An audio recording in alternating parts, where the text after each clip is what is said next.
Appearing on platform today is Frank Lloyd Wright, speaking of his convictions on a national cultural center. I am John Noble Richards, an architect and president of the American Institute of Architects.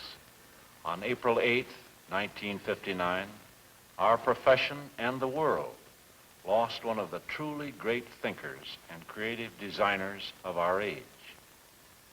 Our organization honored itself in 1949 by adding to his many citations our highest award for architectural achievement, the Gold Medal of the American Institute of Architects.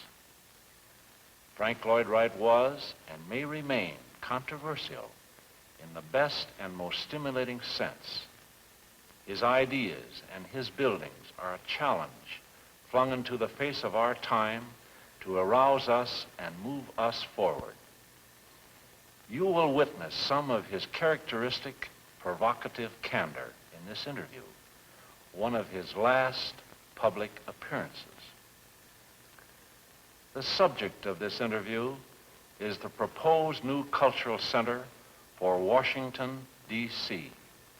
We need such a center, a proper setting for the presentation of music, opera, and other performing arts, not only for the capital city itself, but as a symbol of our national concern for culture and the arts.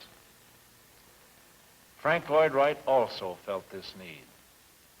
He came to Washington to speak on the center. Although in frail health, he visited the site, a piece of land on the Potomac now partly occupied by an old brewery. The government will donate the land if enough money can be raised for the buildings. Mr. Wright studied the street plans drawn up by the Capitol Parks and Planning Commission. In his own words, Wright preferred honest arrogance to hypocritical humility. He left little doubt as to who he thought should be the architect. In fact, he offered his services free. He once also said, "My best building is my next one." It was not to be. We of the AIA feel that the architect for this important project should be selected in a national competition. I so testified before Congress. I am sure Frank Lloyd Wright's thoughts will stimulate whoever may be chosen, as they do all who love architecture. Here, Frank Lloyd Wright speaks before a large audience in the Lisner Auditorium in answer to questions raised by various citizens and put to Frank Lloyd Wright by Robert Richmond, director of the Institute of Contemporary Arts. Dr. David Finley, who is chairman of the Fine Arts Committee, has asked this question, and Commissioner McLaughlin, president of the District Commissioners, has asked a corollary question, and I thought I would read those two together, Mr. Wright, and have your opinion on that. The first is, do you think that there is a satisfactory architectural solution in which all of the functions of the cultural center, as I mentioned, can take place under a single building and under one roof? For example, do you envision a large central stage in the middle of a structure which is adaptable for symphony concerts or operas or ballets or plays to the auditorium seating, say, 3,000, whereupon another section of that stage might be used for string quartet recital being played simultaneously before 800 in the small chamber theater? And President McLaughlin of the Commissioners has said, do you feel that it's architecturally possible to incorporate in the National Cultural Center project a hall large enough to accommodate conventions of large national societies or organizations, in a sense taking the stage out and using the whole thing? Well, sir, those are two questions to start with. Well, ladies and gentlemen, this is a whole lot to render for one admission, but let's go on with it. Of course it is. Of course, the single building for a multi-purpose building is the modern thing. In Marion County, we have substituted one building for 13. And I think quite possibly a cultural center would be more effective and certainly more a piece of architecture as one than as a dozen or more subsidiary things. The more we can concentrate, the more we can simplify, the more we can eliminate the unnecessary. That is what I would call modern. Now, modern architecture, of course, has a great many misapplications. Anything built today is modern, isn't it? But I'm a representative of that thought in architecture, which is organic. And of course, the organic thing in relation to a civic center for Washington would be as nearly one grand whole as possible. Now, I suppose there will be other questions coming along, but fundamentally, the traffic problem is the problem the architect must meet and solve first. Now, in Baghdad, there are already 30,000 motor cars. So, in solving the Baghdad Cultural Center problem, I began with the motor car first. Now, there's not much use in building a beautiful building and swamp it with a sea of motor cars unless the motor car problem is first of all solved, approached and solved. I see no reason for building beautiful, expensive, monumental buildings. So I think now the building level begins above the parking level. And the entire area of this lot, as I've seen it with Robert Richmond this afternoon, would seem to be already practically turned over to the car, already possessed by the automobile. The automobile runs the riverfront. The automobile comes in across and destroys a beautiful little island. And altogether, the trampling of the herd has practically made of this site a parking lot. So what? Go on with your questions.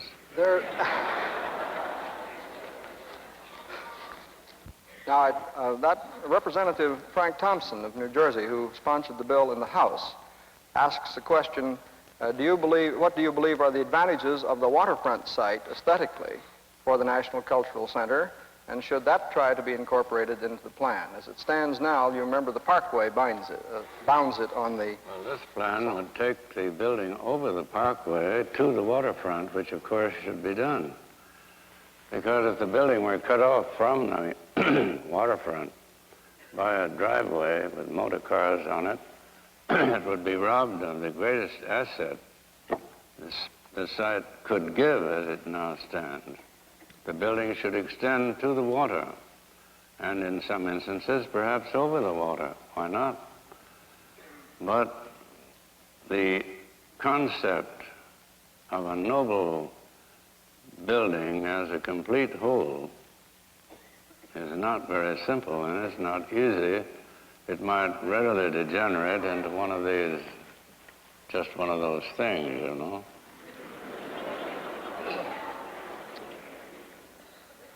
I think that the question that Mr. Gerson Nordlinger, chairman of the Washington Ballet Company, asks, he asks three very good questions which will come later, but this having to do with the large overall plan now, which would be, say, lifted above the entire site and go to the waterfront. He says, realizing the financial problem is one of our most important considerations, what type of building could be recommended to give us the utmost facilities for the smallest expenditure, and could you sort of do it in part? That is, here it is again. Add some each time. Is this political? I see no reason if you're going to Washington. The capital of the nation is going to champion culture at this late date, 160 years old.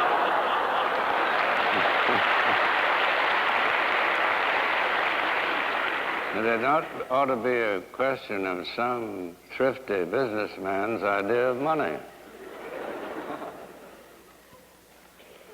Well, Although I don't know the gentleman who proposes the economical basis, and I have no intention of slighting him, because, of course, we know that money talks, and I think it doesn't cease talking where culture is concerned. But it's got to.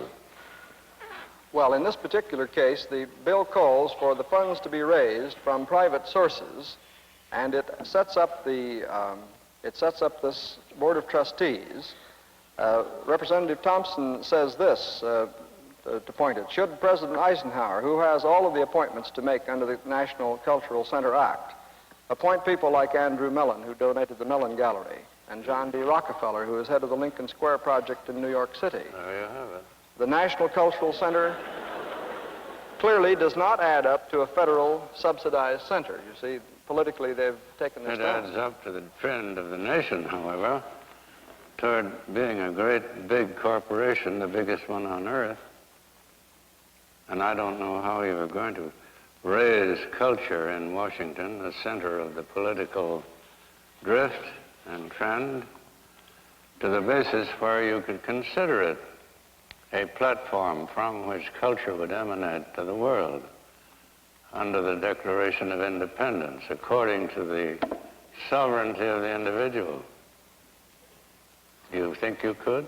Well, I'm going to ask you my I'm one... going to ask you a question. I would like to answer that by asking this back.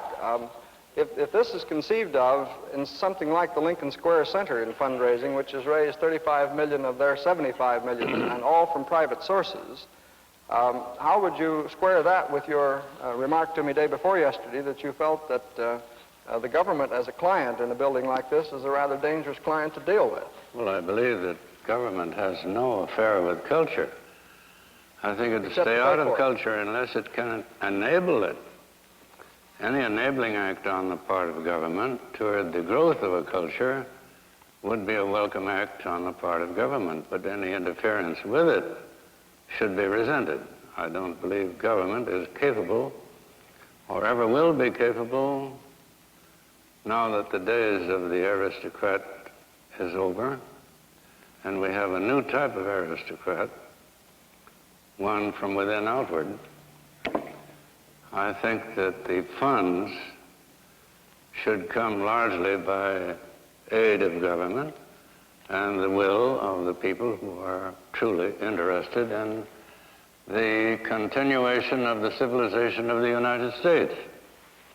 To move now to the general problems of the design of the building and the engineering problems involved, we have some rather specific questions there, and I thought we might touch the engineering first.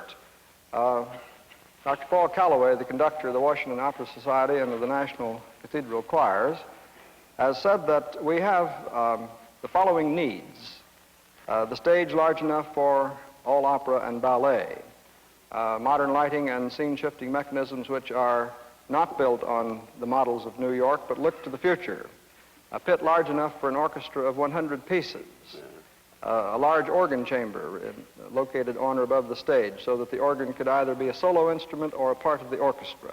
And equipment for stereophonic sound and all the modern ways of reproducing thought, ideas, music, everything else. That's all detailed. Now, that's all automatic and goes taken really for granted. All right. Now, in order to, for example, to get something to compare this with, and I know that you've met this problem in the Dallas Cultural Center, Herman Krawitz has told Mr. Patrick Hayes, Washington's leading impresario, of the new dimensions for the Lincoln Center. They have asked for 115 feet from the stage to the grid for the new Opera House, another 15 feet clearance to the rooftop.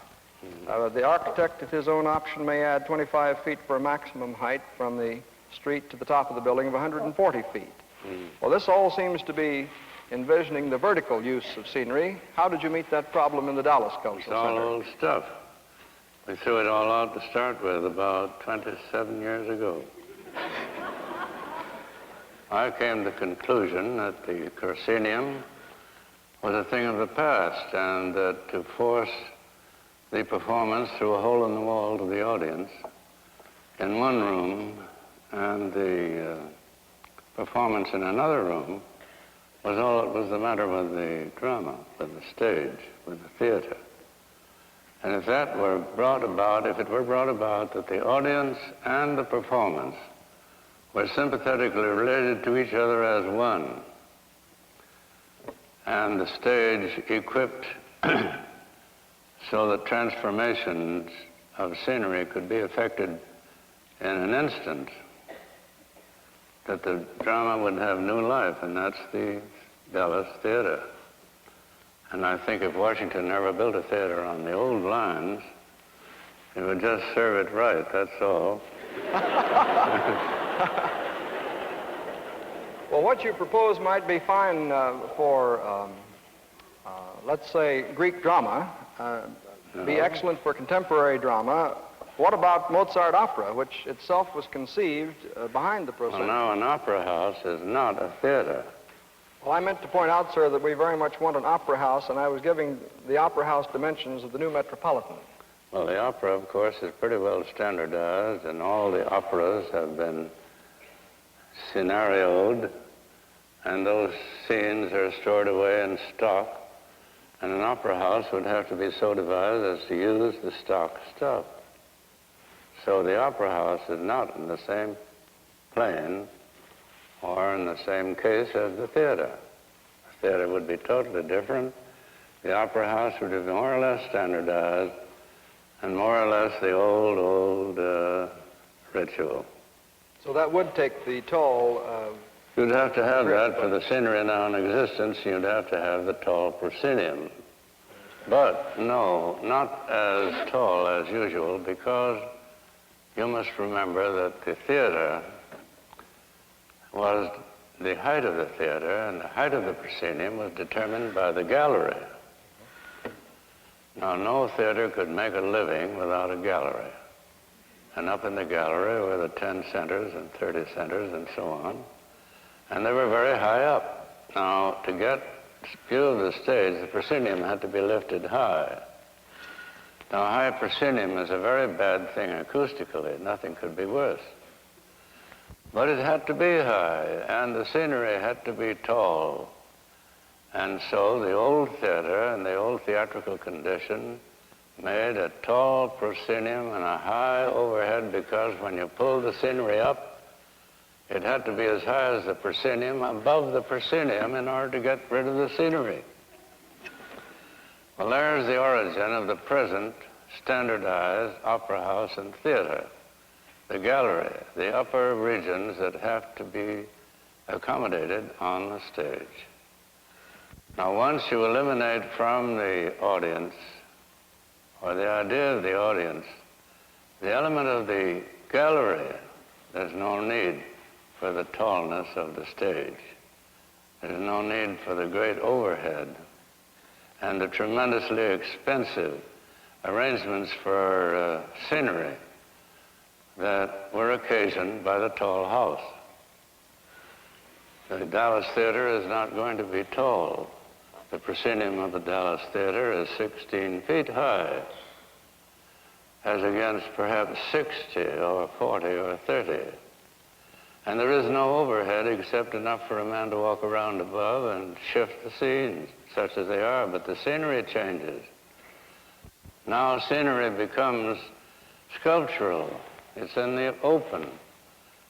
It's as you are, sitting in the audience. It's on the stage, complete in itself, and the stage revolves and is divided in the center so that the stage turns about and the new scene is right there. So the transposition of scenery, one scene from another, takes about counting 10. And you don't have to wait. There are no waits between the scenes. Well, you'd have to have in Washington, no doubt, accommodation for all the old standardized operas And you would have to have a standardized opera house, but not so the theater. That could be modern. That could be advanced. I see no hope for modernizing opera, do you? No, sir. All right. Because even new opera is cast into, like new design of automobiles based on four wheels, new opera is based on that tradition, certainly, of the proscenium and the scene. That would mean perhaps then that we'd need three different kinds of stages or auditoria. As I see it now, the theater and symphony concert hall would have to double, an opera house for the opera, classical and modern, ballet and modern dance, and then a small chamber auditorium for poetry readings and chamber music and small chamber theater. We're to find out the ideal thing for each. Under one roof. Limitless, isn't it? Of course, under one roof. Under one roof. Then that... All this under one roof. And what a roof. Well, while you don't neglect the interior courts also, letting sunlight in behind on the courts. An edifice of that description would be, of course, one of the grand things of Earth, and probably beyond anything ever yet built. Why not? Is acoustical engineering so advanced now that it's possible to have these large halls without? Well, somebody asked me not long ago in New York what the difference was between an engineer and an architect. And I said it was simple. The difference was that an engineer was a rudimentary, undeveloped architect. And you know, the engineers themselves like the definition. So you're answering this question by hedging. You propose an acoustical architect to take care of the problem. Well, acoustic is not arrived at the point where it is an exact science.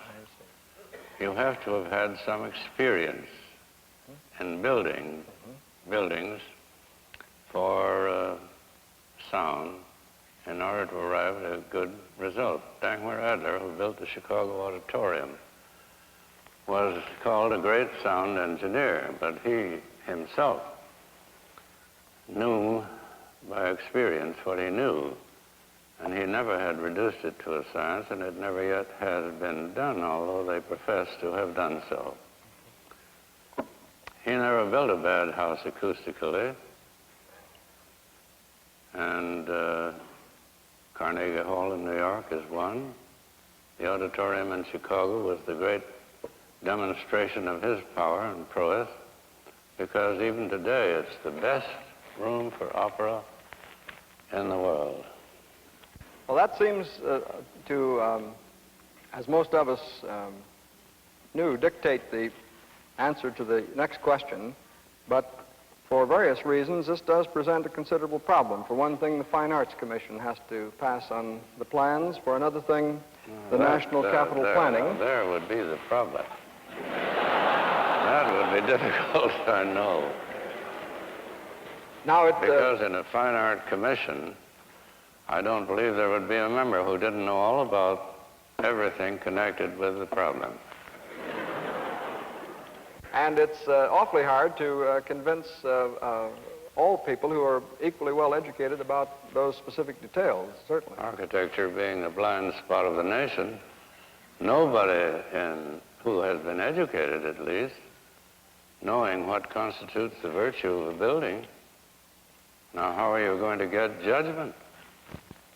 You'll get damnation, not judgment. Well, as the director of the National Capital Planning, Mr. Finley asks, does this not present a unique opportunity for such a building of unusual characteristics geared to the cultural needs of a people far into the next century? And I'd like to combine that with the question of Representative Thompson. Doesn't this mean that the building or buildings can be purely functional and not serve as decorative monuments related to the monuments and the government buildings now existing in Washington? Well, I don't blame the senators for being suspicious.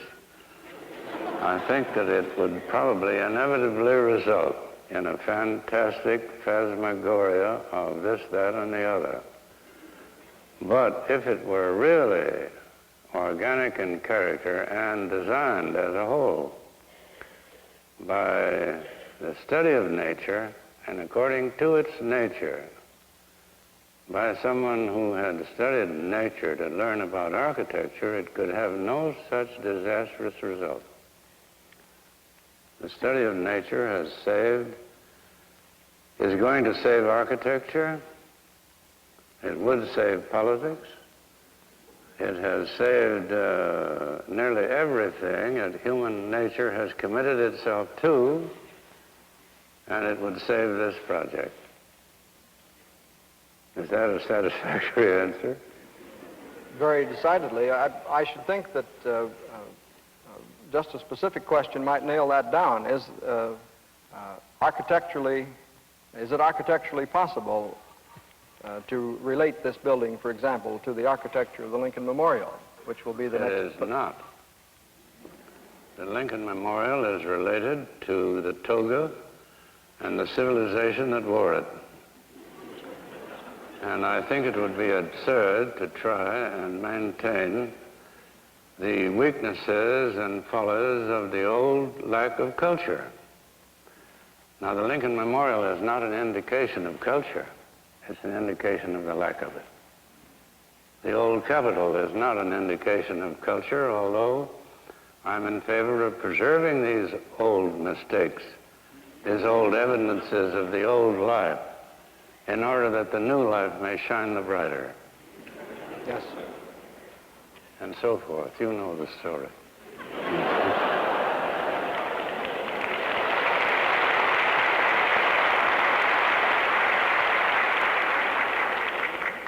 The question is, I imagine, if a man has made a mistake once, should he keep on making it? That's true. I'm sure that you have envisioned just in the three times that you've seen this site, I'm sure you have some sort of vision of what that large multiple unit building under one roof would be. Do you? Could be. Could be. Do you want to project that vision? Should I ask that question after I've asked whether you think that the selection of an architect, for example, or architects no, for Robert, that's a very touchy question. You want to know, you want to know if I would contribute an idea of what I'm talking about on paper. And I would, because my real aim is not only to get better architects for America, but to leave behind me some better architecture. And I believe I might suggest something that would amount just to that. And I would never be paid for it in this world. I would have to give it. Do I understand?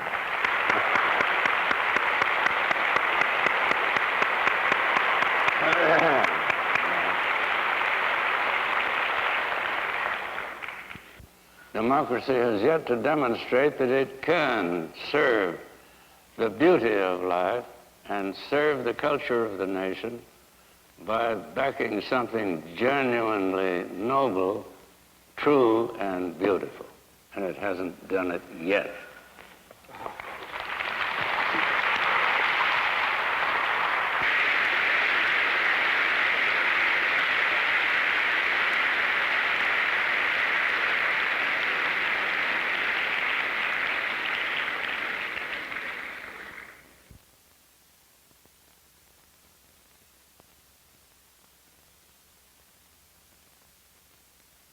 Platform, featuring Frank Lloyd Wright, was produced for National Educational Television and Radio Center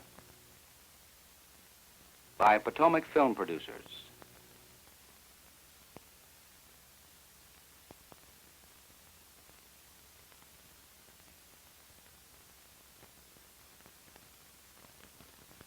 This is National Educational Television.